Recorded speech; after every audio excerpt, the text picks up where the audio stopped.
जय श्री राधा। दोस्तों, आज की कहानी भगवान श्री कृष्ण के एक परम भक्त की है जिसकी जिद के सामने भगवान को भी झुकना पड़ा। बड़ी ही जबरदस्त कहानी है दोस्तों, ध्यान से सुनना। एक बार एक गांव में एक आदमी रहता था। वह आदमी भगवान श्री कृष्ण जी का परम भक्त था। वह आदमी हर रोज भगवान श्री कृष्ण की पूजा और भक्ति करता था और भगवान जी का नाम जपता रहता था। और वह आदमी अपने सगे संबंधियों के अलावा गांव के लोगों से बहुत प्यार करता था। उसके प्रियजनों के अलावा गांव वाले भी उसे बहुत मानते थे और उसकी एक आवाज पर पूरा गांव खड़ा हो जाता था। गांव के लोग उस आदमी से बहुत प्रेम करते थे। एक दिन की बात है, वह आदमी भगवान श्री कृष्ण की पूजा करके भगवान श्री कृष्ण जी का नाम जप कर रहा था। तभी भगवान श्री कृष्ण जी ने उसकी भक्ति से खुश होकर उस आदमी को दर्शन दिए और भगवान श्री कृष्ण ने उस आदमी से कहा कि मैं तुम्हारी भक्ति से बहुत ज्यादा खुश हूँ, बताओ तुम्हें क्या चाहिए। वह आदमी भगवान श्री कृष्ण जी के सामने हाथ जोड़कर बोला कि भगवान, मुझे आपके दर्शन हो गए, इसके अलावा मुझे कुछ नहीं चाहिए। बस प्रभु, मेरी एक छोटी सी इच्छा है, वह पूरी कर दीजिए। उस आदमी ने भगवान श्री कृष्ण जी से कहा कि जैसे आपने मुझे दर्शन दिए हैं, कृपा करके यार मेरे प्रियजनों और मेरे गांव वालों को भी दर्शन दे दो। भगवान श्री कृष्ण जी ने कहा कि ये नहीं हो सकता, परंतु वह आदमी भगवान से जिद करने लगा। भगवान श्री कृष्ण जी को अपने परम भक्त के सामने झुकना पड़ा और बोले कि ठीक है, कल गांव से दूर जंगल के उस पार जो सबसे बड़ा पहाड़ है, सभी गांव वालों और अपने प्रियजनों को लेकर उस बड़े पहाड़ के पास आ जाना। मैं तुम्हारी भक्ति के कारण सभी को उस पहाड़ के ऊपर से दर्शन दूंगा।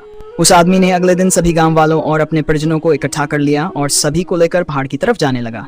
जब वह आदमी सभी को लेकर गांव से दूर जंगल के पास पहुंचा तो एक तांबे के सिक्कों का बड़ा ढेर दिखाई दिया। कुछ गांव के लोग उस बड़े तांबे के ढेर को देखकर उसकी तरफ जाने लगे। उस आदमी ने गांव वालों से कहा कि उस तरफ मत जाओ, हमें भगवान श्री कृष्ण जी के दर्शन करने हैं। परंतु लोगों ने कहा कि भगवान तो कभी न कभी मिल जाएंगे, पर ये सिक्के नहीं मिलेंगे। और ये कहकर तांबे के सिक्कों के ढेर की तरफ चले गए और तांबे के सिक्कों की गठरी बनाकर सिर पर रखकर जाने लगे। वह आदमी बाकी गांव वालों और अपने प्रियजनों के साथ बड़े पहाड़ की तरफ बढ़ने लगा। लेकिन कुछ दूर और चलने पर आगे एक चांदी के सिक्कों का बड़ा ढेर दिखाई दिया। कुछ गांव वाले उस चांदी के सिक्कों के ढेर की तरफ भागने लगे। उस आदमी ने गांव वालों को बहुत रोका, पर गांव वाले बोले कि भगवान तो फिर कभी मिल जाएंगे, पर ये सिक्के फिर नहीं मिलेंगे। न कहकर चांदी के सिक्कों के ढेर से गठरी बांधकर सिर पर रखकर जाने लगे। वह आदमी बाकी के लोगों को लेकर बड़े पहाड़ की तरफ फिर से चलने लगा। कुछ दूर और चलने पर एक सोने के सिक्कों का बड़ा ढेर दिखाई दिया।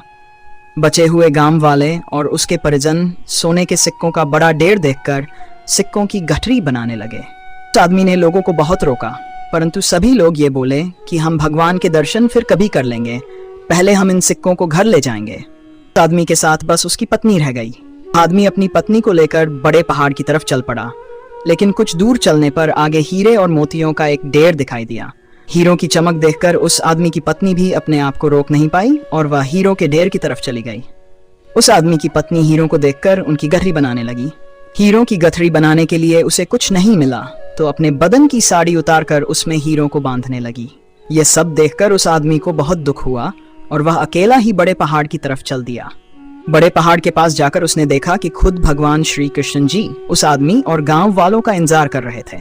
भगवान श्री कृष्ण जी ने उस आदमी से कहा कि तुम्हारे परिजन और गांव वाले कहाँ हैं?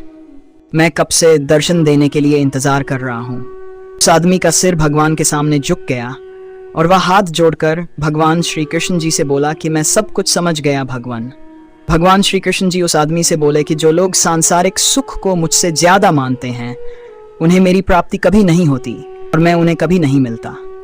तो भगवान कहते हैं कि जो लोग अपने सच्चे मन, बुद्धि और आत्मा से मुझे मानते हैं और मेरी भक्ति करते हैं, वही लोग मेरे परम भक्त हैं।